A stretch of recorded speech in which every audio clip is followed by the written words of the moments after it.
الحمد لله رب العالمين والعاقبة للمتقين ولا عدوان إلا على الظالمين. أعوذ بالله من الشيطان الرجيم. بسم الله الرحمن الرحيم. الحمد لله الذي لم يتخذ ولدا ولم يكن له شريك في الملك ولم يكن له ولي من الذل وكبره تكبيرا. الحمد لله الذي هدانا لهذا وما كنا لنهتدي لولا أن هدانا الله. أما بعد فأعوذ بالله من الشيطان الرجيم. بسم الله الرحمن الرحيم. واذكر في الكتاب إدريس إنه كان صديقا نبيا ورفعناه مكانا عليا. وقال الله تعالى في مقام آخر وإسماعيل وإدريس وذا الكفل كل من الصابرين. جس طرح آپ حضرات کو معلوم ہے کہ آدم علیہ السلام کا جو قصہ تھا وہ مکمل ہوا. آج ادریس علیہ السلام کے متعلق کچھ باتیں اور حضرت نوح علیہ السلام کا واقعہ ہم شروع کریں گے. اللہ تعالیٰ ہم سب مسلمانوں کو سننے سنانے کے بعد عمل کرنے کی توفیق عطا فرمائے. ادریس علیہ السلام ان کا قرآن مجید کے اندر 2 مرتبہ ذکر ہوا ہے 2 سورتوں کے اندر. اور آدم علیہ السلام کے بعد یہ پہلے نبی تھے, رسول نہیں تھے, نبی تھے. جس طرح ہم نے آپ کو پہلے بھی بتایا کہ نبی اور رسول میں فرق ہوتا ہے. جو نبی ہوتا ہے اس کے پاس کتاب نہیں آتی, شریعت نہیں ہوتی, اور اس کی دعوت پہ معمور بھی نہیں ہوتا وہ نبی. تو رسول جو ہے اس کے پاس کتاب بھی ہوتی, شریعت بھی ہوتی, اور دعوت پر معمول بھی, اور اللہ تعالیٰ حکم بھی دیتے ہیں کہ اس شریعت کا لوگوں کو حکم بھی دیجیے اور اس اسلام اور دین کی طرف بلائیے. تو ادریس علیہ السلام جو تھے وہ نبی تھے, اور شہر بابل یا پھر مصر کے اندر پیدائش ہوئی ان کی, اور آدم علیہ السلام کی زندگی کے اندر پیدا ہوئے. اور آدم علیہ السلام جب وفات پائی تو اس وقت ادریس علیہ السلام کی عمر جو تھی 360 یا 308 سال تھی. 360 یا جس طرح امام ابن اسحاق رحمۃ اللہ علیہ ارشاد فرماتے ہیں کہ حضرت آدم علیہ السلام کی وفات کے وقت ان کی عمر کتنی تھی؟ 360 سال. اور اسی طرح بعض علماء نے یہ بھی لکھا کہ ادریس علیہ السلام وہ پہلے نبی ہیں جنہوں نے قلم سے لکھنے کی ابتدا کی. یہ بھی امام ابن اسحاق رحمۃ اللہ علیہ نے ارشاد فرمایا. اور صحیح بخاری کے اندر کتاب الانبیاء میں حضرت عبداللہ ابن مسعود اور حضرت عبداللہ ابن عباس رضی اللہ تعالی عنہ وہ ارشاد فرماتے ہیں کہ ادریس اور الیاس علیہ السلام دونوں ایک ہی شخصیت ہیں. ادریس علیہ السلام اور الیاس علیہ السلام دونوں ایک ہی شخصیت ہیں.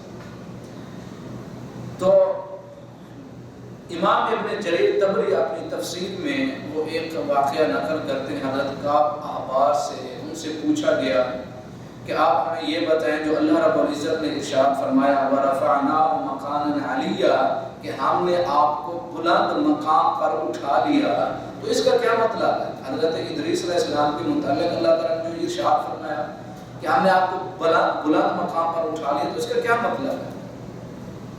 تو انہوں نے کہا کہ اللہ تعالیٰ نے, اور یہ روایت جو ہے اسرائیلیات روایات میں سے ہے, تو انہوں نے کہا کہ اللہ تعالیٰ نے وحی کی ادریس علیہ السلام کی طرف کہ آپ کی نیکیاں ہم آپ کی جو امت ہے اس کے برابر ہم اضافہ روزانہ کریں گے. آپ کی نیکیوں میں آپ کی جتنی امت ہے یا آدم علیہ السلام کی جو اولاد ہے ان کے برابر روزانہ نیکی میں کیا کریں گے؟ اضافہ کریں گے. اب ادریس علیہ السلام نے یہ سوچا کہ میں یہ دیکھوں کہ میری عمر کتنی باقی ہے تاکہ میں اپنی نیکی میں جلدی جلدی جو ہے وہ کیا کرا سکوں, اضافہ جو ہے اس میں میری عمر کتنی. تو کہتے ہیں ان کا ایک فرشتہ دوست تھا, وہ آیا اس سے پوچھا کہ میری عمر کتنی ہے. مجھے تو نہیں پتا, یہ تو ملک الموت جو روح قبض کرتا اس کو پتا ہوگا. تو وہ کہتے ہیں ٹھیک ہے مجھے اب تو لے چل تاکہ پتہ کریں کہ میری عمر جو ہے کتنی ہے. تو ان کو ادریس علیہ السلام نے پروں میں چھپایا, چوتھے آسمان پر پہنچ گئے. تو ملک الموت جو ان سے ملاقات ہوئی تو ان سے پوچھا اس فرشتے نے, اور ادریس علیہ السلام ان کے پروں میں تھے, کہ ادریس علیہ السلام کی عمر باقی کتنی ہے. تو انہوں نے کہا کہ وہ ادریس علیہ السلام ہیں کدھر؟ انہوں نے کہا میرے پروں میں ہیں. تو فرمانے لگے ملک الموت میں بھی حیران ہوا کیونکہ اللہ تعالیٰ نے مجھے حکم دیا تھا کہ چوتھے آسمان پہ ادریس علیہ السلام کی روح کو قبض کرنا ہے. اب میں یہ سوچ رہا تھا وہ تو ہیں زمین پہ, تو چوتھے آسمان پہ وہ کیسے ہیں کہ میں ان کی روح قبض کروں؟ تو اس وجہ سے اللہ تعالیٰ نے کہاں بلا لیا چوتھے آسمان پہ, پھر ان کی روح کو وہاں قبض کر دیا گیا. تو اتنی ساری ڈیٹیل, یہ روایت جو ہے اسرائیلیات روایات میں سے ایک روایت ہے. تو اتنا کچھ ادریس علیہ السلام کے بارے میں یعنی معلومات ہیں کہ کس شہر میں پیدا ہوئے, عمر کتنی تھی, نبی تھے, اور ان کے متعلق کہ ادریس علیہ السلام آپ صلی اللہ علیہ وسلم کے داداؤں میں سے. تو اس کے بعد حضرت نوح علیہ السلام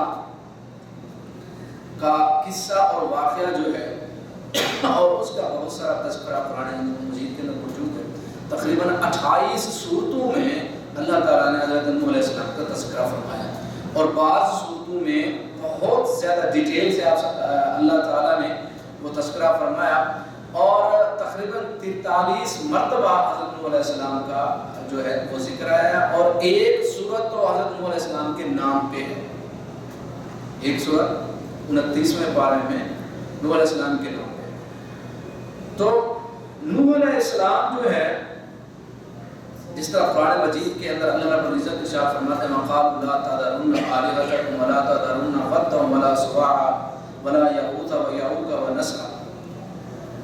تو نوح علیہ السلام آدم علیہ السلام کے بعد اور ادریس علیہ السلام کے بعد پیدا ہوئے, اور جس طرح حدیث کے اندر موجود ہے کہ وہ حدیث شفاعت کے اندر حضرت ابو ہریرہ رضی اللہ تعالی عنہ سے, اور یہ مسلم شریف کی حدیث ہے, کہ نوح علیہ السلام دنیا پہ پہلے رسول تھے.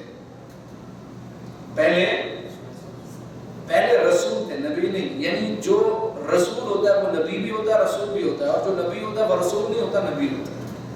یعنی ہر رسول بھی ہے, نبی بھی ہے, لیکن ہر نبی رسول نہیں. آپ تو حدیث کے اندر موجود ہے یا نوح انت اول الرسل الی الارض, یہ مسلم شریف کی حدیث ہے.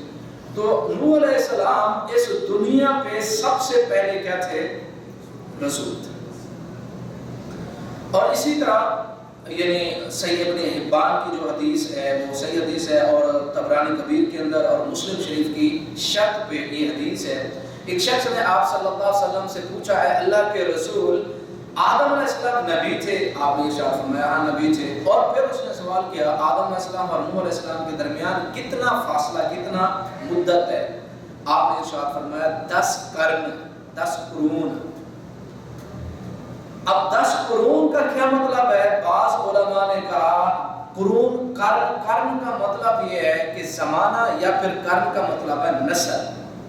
جس طرح قرآن مجید کے اندر اللہ تعالیٰ ارشاد فرماتے ہیں وَكَمْ أَهْلَكْنَا مِنَ الْقُرُونِ مِنْ بَعْدِ نُوحٍ.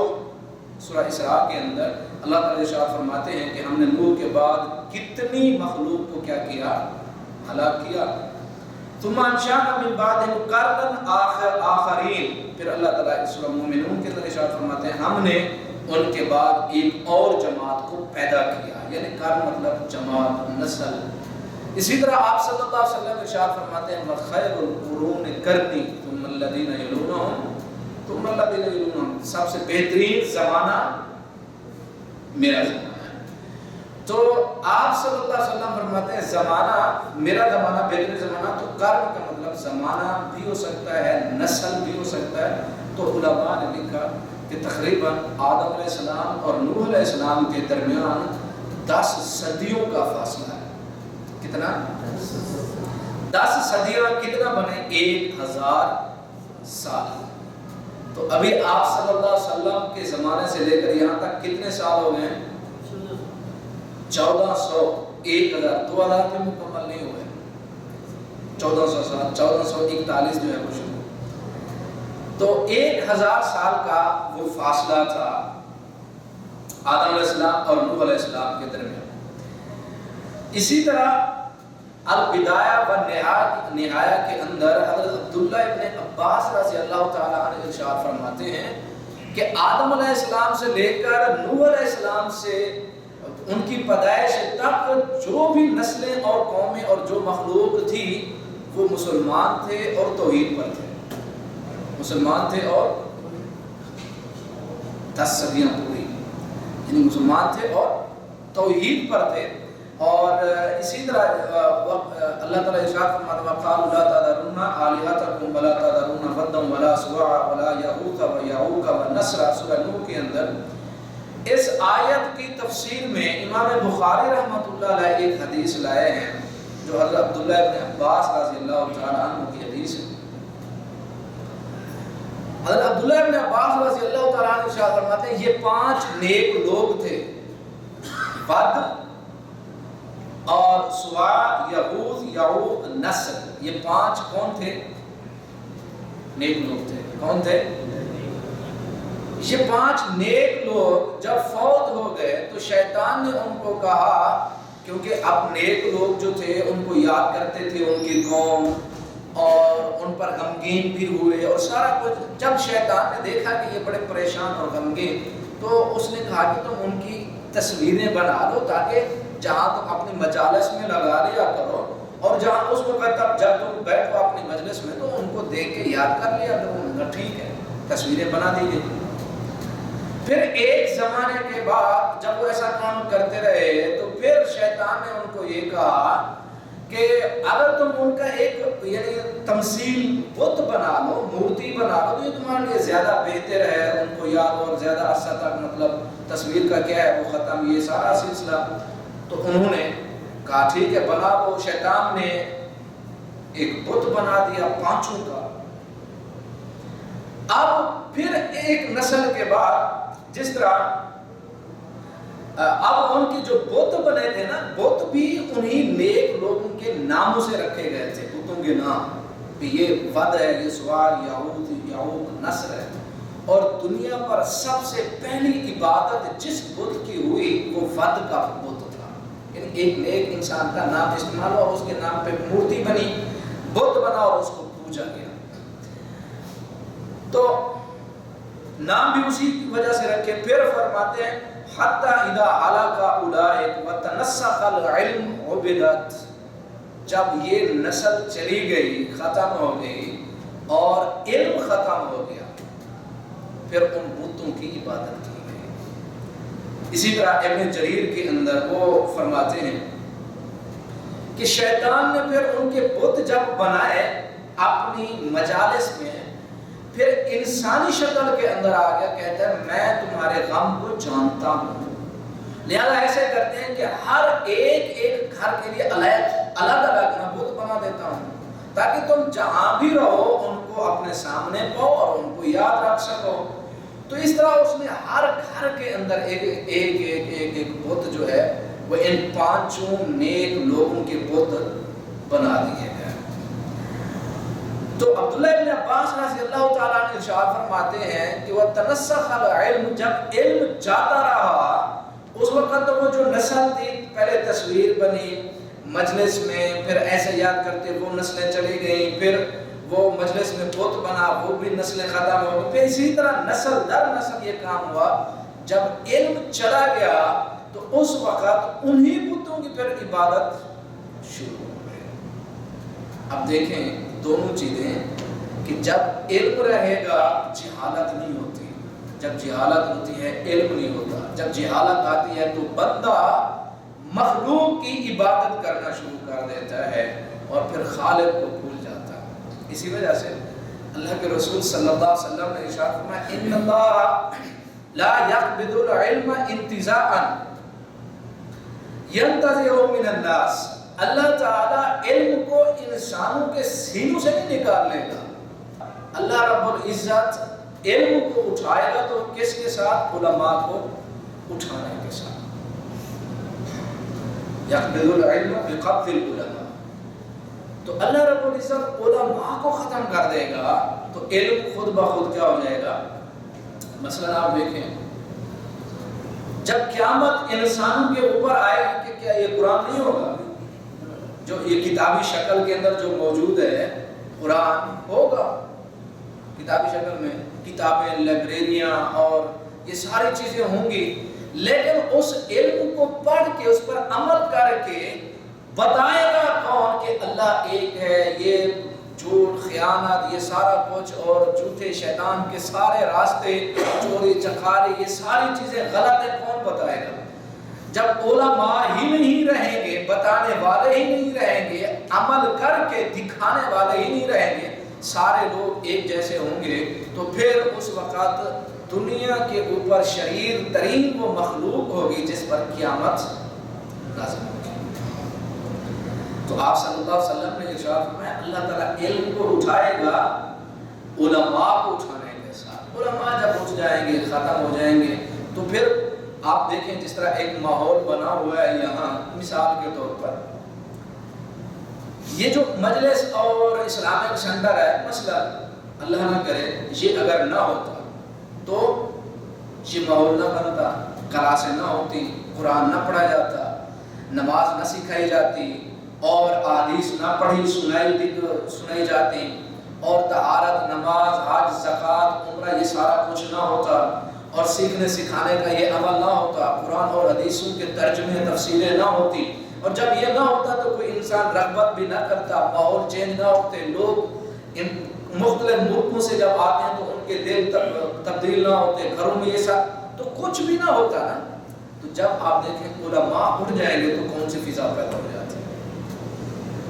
تو اللہ کے رسول صلی اللہ علیہ وسلم نے ارشاد فرمایا اللہ تعالیٰ علم کو نہیں اٹھائے گا بلکہ اللہ رب العزت یقبض العلم بقبض العلماء, اللہ تعالیٰ علم کو اٹھائے گا علماء کے ساتھ.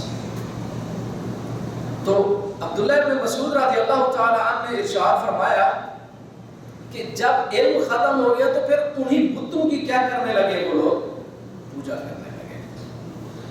امام ابن قیم رحمۃ اللہ علیہ وہ ارشاد فرماتے ہیں کہ شیطان کے دو بڑے میدان گمراہ کرنے کے ہیں. شیطان کے دو بڑے میدان گمراہ کرنے کے, ایک قبروں کے ساتھ, دوسرا مورتیاں اور بت بنانے کے ساتھ. یہ دو میدان شیطان کے ایسے ہیں جو انتہائی سخت ترین ہیں, ایک قبروں کی پوجا اور دوسرا مورتیوں کی, بتوں کی پوجا. اور امام ابن قیم رحمۃ اللہ علیہ ارشاد فرماتے ہیں یہ انتہائی سخت ترین چیز ہے اور انسان اس کے اندر انتہائی غافل ہوتا ہے اور گمراہ ہوتا ہے اور شرک کرنے لگ جاتا ہے. آپ دیکھیں دنیا میں سب سے پہلے شرک کی جو ابتدا ہوئی کس چیز کے ساتھ ہوئی؟ نیک لوگوں کو پوجنے کے ساتھ.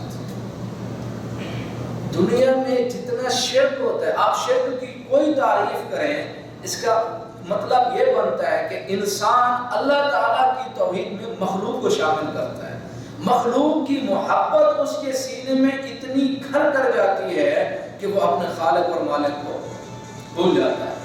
آج ہم مسلمان دیکھیں کہ ہم مسلمان کے شرک, دنیا کے اوپر جو شرک کی ابتدا ہوئی وہ کس سے ہوئی؟ نیک لوگوں کی صورت, تصویر, بت بناتے پھر ان کو کیا کیا جانے لگا؟ پوجا جانے لگا. تو انسان جب اپنے خالق سے دور ہوتا ہے اور اس کے پاس علم نہیں ہوتا, اور جس عالم کو, جس بزرگ کو, جس نیک انسان کو وہ سمجھتا ہے یہ اچھا ہے, جب وہ مر جاتا ہے پھر اسی کی پوجا شروع ہو جاتی ہے. آپ ہندو میں دیکھیں, ہندو مذہب میں ان کے جتنے بھی مورتیاں یا ان کے بت جتنے بھی ہیں, کوئی نہ کوئی ان کا نام ضرور ہے. کوئی ارجن ہے, کوئی دوسرا ہے, کوئی تیسرا ہے, یہ سارے نام کیا ہے؟ یہ پہلے نیک تھے, اچھے تھے, اور مر گئے تو بت بنا دیا. اسی طرح کوئی بھی ہیرو, کوئی بھی ایسا انسان جس نے کوئی کام کیا ہو, اب وہ مرتا ہے تو اس کا کیا بنا لیتے ہیں؟ بت بنا لیتے ہیں.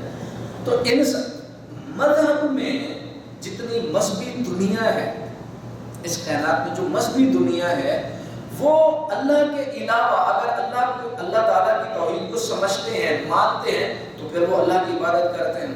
جو مذہبی لوگ ہیں، یعنی چاہے مطلب ہندو، عیسائی، سکھ، سارے وہ کہتے ہیں نا ہمارا ایک مذہب ہے، دین ہے، تو ایسے لوگ اللہ کو جب اللہ کی پوجا نہیں کرتے تو پھر وہ مخلوق کی پوجا کرتے ہیں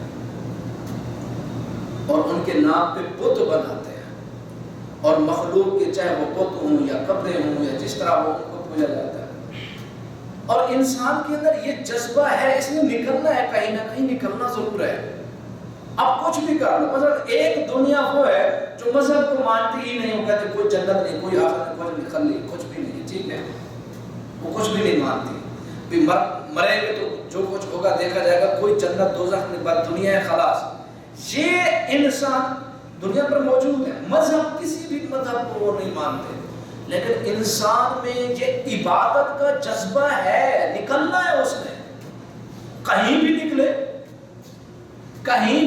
اس نے نکلنا ہے۔ اب ہندو کو دیکھ لو، ان کے اندر انسان ہے نا، جذبہ ہے عبادت کا، بت کو پوجیں گے۔ آپ مذہبی لوگوں کو دیکھ لیں، جذبہ ہے عبادت کا نکلے گا، کہیں گھوڑے کے سامنے سجدہ کریں گے، کر رہے ہیں کہ نہیں؟ اور دوسرے لوگ قبروں کو سجدہ کر رہے ہیں، زیادہ انسانوں کی تقریم کرنے لگے، انسانوں کو سجدہ کر رہے ہیں۔ انسان میں یہ جذبہ ہے عبادت والا، وہ کسی کو اپنا بڑا مانتا ہے اور چھپتا عبادت کرتا ہے، یہ جذبہ نکلے گا ہی نکلے گا، صحیح نکلے غلط نکلے گا۔ انسان اس جذبے کو روک نہیں سکتا ہے۔ جس طرح انسان کو بھوک لگتی ہے، پیاس کو روک سکتا ہے؟ نہیں، دوڑے گا، پانی تلاش کرے گا۔ بھوک لگتی ہے، پیٹ مانگے گا، خوراک تلاش کرے گا۔ انسان کو نیند آتی ہے، سونے کی کوشش کرے گا، کچھ بھی ہو جائے گا مجھے کیا کر دو۔ ہمارے ہاں مشہور ہے، اگر نیند جو ہے وہ ایسی چیز ہے کہ انسان کو سولی پہ بھی آ جاتی ہے، سولی پہ انسان پھانسی کے پٹے کے اوپر کھڑا ہو، نیند تو وہاں بھی آ جاتی ہے۔ اور آج کل کے دور میں، جدید دور میں، مجرم کو اگر پکڑنا ہے اور وہ بتا نہیں رہا سخت ہے تو اس کو سونے نہیں دیتے، وہ پاگل ہو جاتے ہیں، سونے تو نہیں سونے دیتے، جب جگاتے ہیں تو بہت بڑی سخت سزا۔ تو انسان کے اندر جو یہ جذبہ ہے اس نے نکلنا ہے، کہیں بھی کچھ بھی ہو جائے اس نے نکلنا ہے۔ لوگ پیروں فقیروں کو سجدہ نہیں کرتے، جذبہ ہے عبادت والا، نکلے گا۔ اور اسی طرح وہ دنیا جو مذہب کو نہیں مانتی، وہ شرمگاہوں کو پوجتی ہے، یونان میں، روم میں، اور ایسی دنیا جو کہتے ہیں کوئی مذہب اور کچھ بھی نہیں، اور شرمگاہوں کو وہ پوجتے ہیں۔ یعنی انسان یہ تو بھول جائے کہ وہ عبادت نہیں کرے گا، یہ ایسا جذبہ ہے جس جذبے کو انسان روک ہی نہیں سکتا ہے۔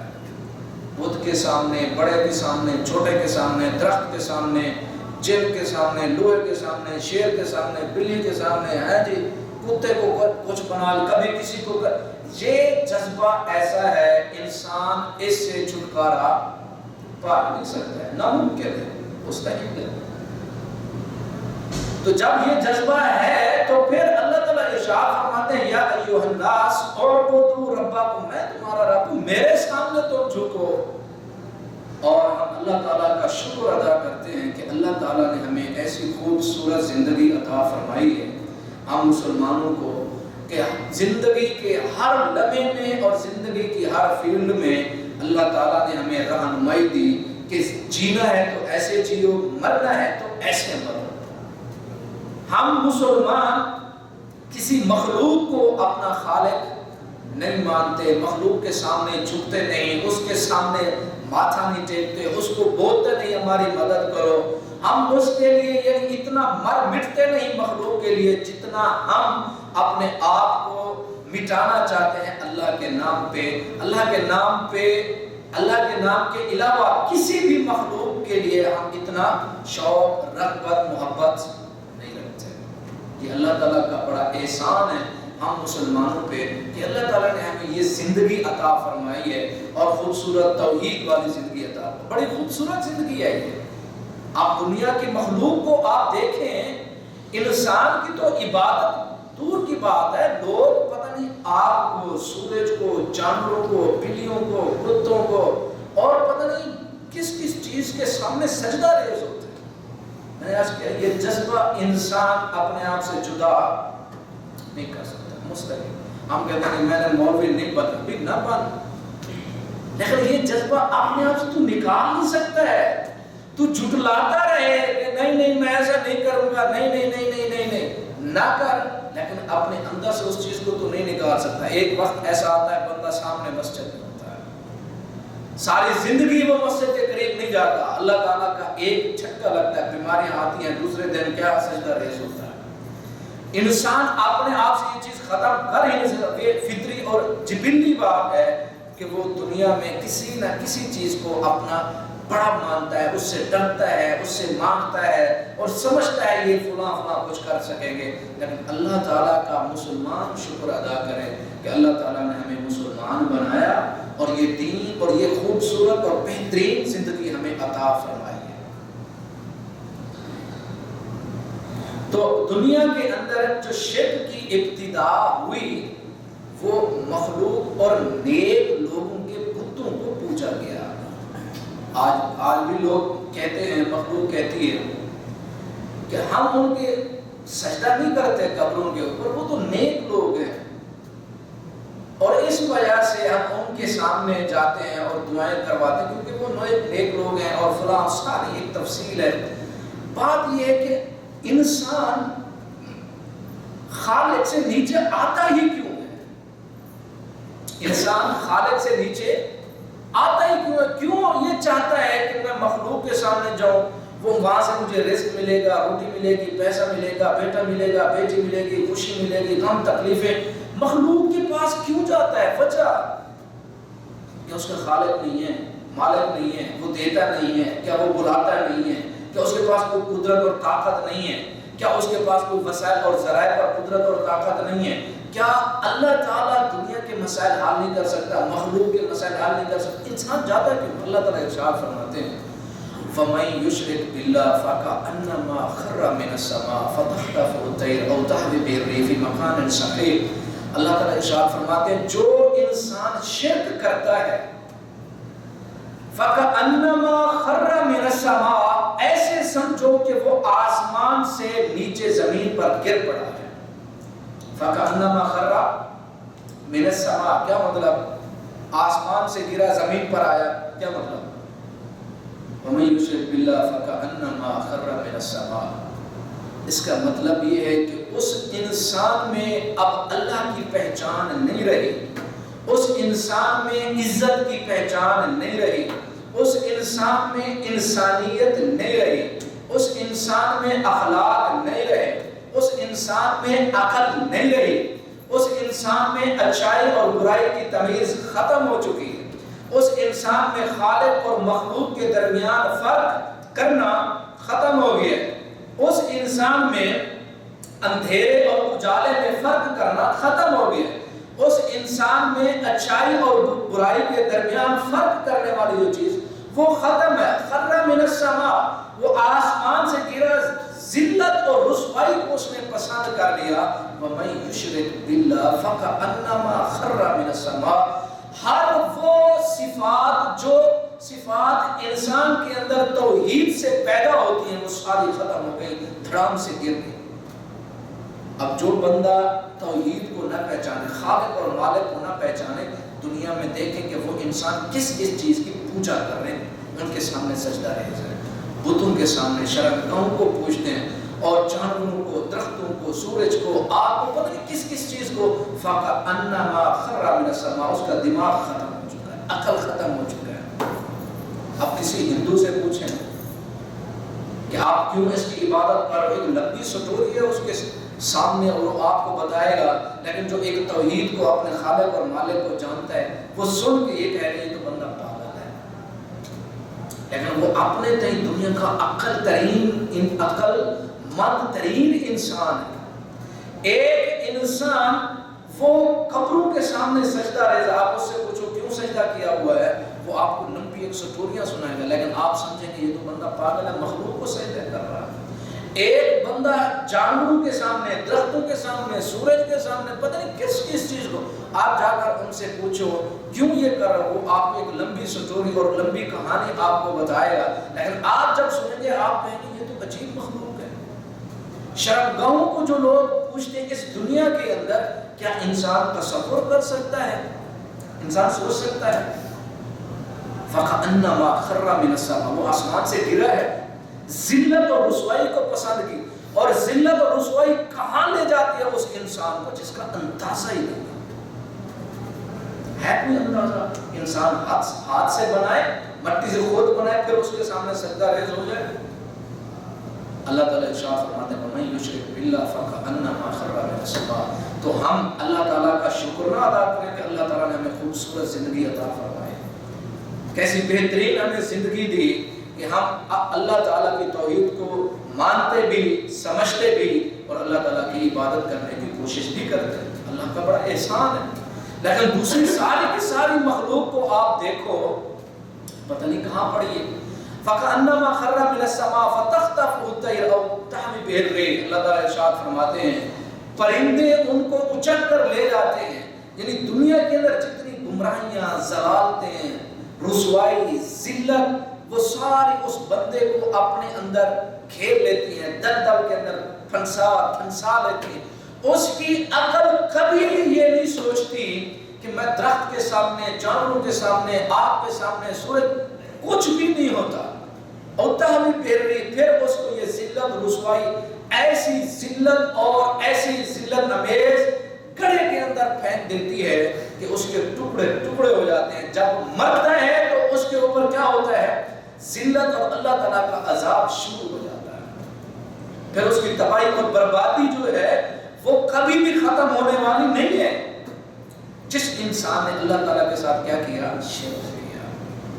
وَمَن يُشْرِكْ بِاللَّهِ فَكَأَنَّمَا خَرَّ مِنَ السَّمَاءِ فَتَخْطَفُهُ الطَّيْرُ أَوْ تَهْوِي بِهِ الرِّيحُ فِي مَكَانٍ سَحِيقٍ، ایک ایسی جگہ اور ایک ایسی گہرائی کے اندر اس کو پھینک دیا جاتا ہے کہ وہ کبھی بھی عزت کو کبھی پا نہیں سکتا، اس کو حاصل نہیں کر سکتا، اس کے دل میں کبھی رغبت اور شوق اور تڑپ ہوتی ہی نہیں۔ آپ نے دیکھا بعض لوگ دنیا میں ایسے ہیں جو کبھی قرآن سنتے ہیں تو رو پڑتے ہیں کافر، اسلام کو مانتے نہیں، کچھ بھی نہیں، روتے کیوں؟ کیا وجہ ہے؟ وجہ یہ ہے کہ ہماری انسان کی فطرت میں وہ ساری چیزیں ہیں۔ اللہ تعالیٰ نے ارشاد فرمایا جب ہم نے آدم علیہ السلام کو پیدا کیا، ان کی ذریت ہمارے سامنے چیونٹیوں کی طرح موجود تھی، تو ہم نے وعدہ کیا تھا کہ میں تمہارا رب ہوں، تو الست بربکم، انہوں نے کہا تھا فقالوا بلی، اللہ تو ہی ہمارا خالق اور مالک ہے۔ وہ فطری جو توحید ہے وہ دماغ میں موجود ہے، انسان اپنے دماغ سے نہیں نکال سکتا۔ جو ہی اللہ تعالیٰ کا کلام سنتے ہیں انسان تڑپ اٹھتا ہے اور اپنے آنسو جو ہے وہ روک نہیں سکتا۔ اور جس مسلمان کے پاس یہ توحید موجود ہے تو اللہ تعالیٰ کی یہ رحمت اور اس کے پاس اللہ تعالیٰ کی یہ بہت بڑی نعمت ہے۔ اسی طرح ایک حدیث حضرت عائشہ رضی اللہ تعالیٰ عنہ ارشاد فرماتی ہیں، متفق علیہ حدیث ہے، حضرت ام سلمہ وہ فرماتی ہیں کہ میں نے آپ صلی اللہ علیہ وسلم سے تذکرہ کیا اس کنیسہ کا جس کنیسے کو ہم نے حبشہ کی سرزمین پر دیکھا تھا۔ اب دیکھیں جو لوگ بتوں کی پوجا کرتے ہیں یا قبروں کی پوجا کرتے ہیں، اللہ کے رسول صلی اللہ علیہ وسلم نے کیا ارشاد فرمایا؟ وہ کہتی ہیں اس کنیسہ کو ماریا کہا جاتا تھا۔ کیا کہا جاتا تھا؟ ماریا۔ تو فرمایا کہ ہم نے اس کا تذکرہ کیا تو آپ صلی اللہ علیہ وسلم نے ارشاد فرمایا اولئک قوم اذا مات فیہم العبد الصالح او الرجل الصالح بنوا علی قبرہ مسجدا، یہ ان کے نیک لوگ تھے، ان کے کیا تھے؟ اور جب وہ فوت ہو گئے تو ان کی قبروں کے اوپر مسجدیں بنا لیں، وصوروا فیہ تلک الصور اولئک شرار الخلق عند اللہ، اور ان قبروں پر ان کی تصویریں بنائیں، مورتیاں بنائیں۔ تو آپ صلی اللہ علیہ وسلم نے ارشاد فرمایا یہ اللہ کی بدترین مخلوق ہے، شریر ترین مخلوق ہے۔ کون؟ جنہوں نے نیک لوگوں کی مورتیاں بنائی ہیں۔ کیا کی ہیں؟ انسان میں جو اپنے سامنے دیکھتا ہے نیک لوگوں کو، ان کی عادات اور ساری چیزیں، ان کی محبتیں اتنی دل میں گھر کر جاتی ہیں، تو ان کے مرنے کے بعد انہی کے بت بنا کے انہی کو پوجا جاتا ہے۔ یہ بڑی عجیب بات ہے، اور اسی بات پر پھر ہم غصے بھی بہت ہو جاتے ہیں۔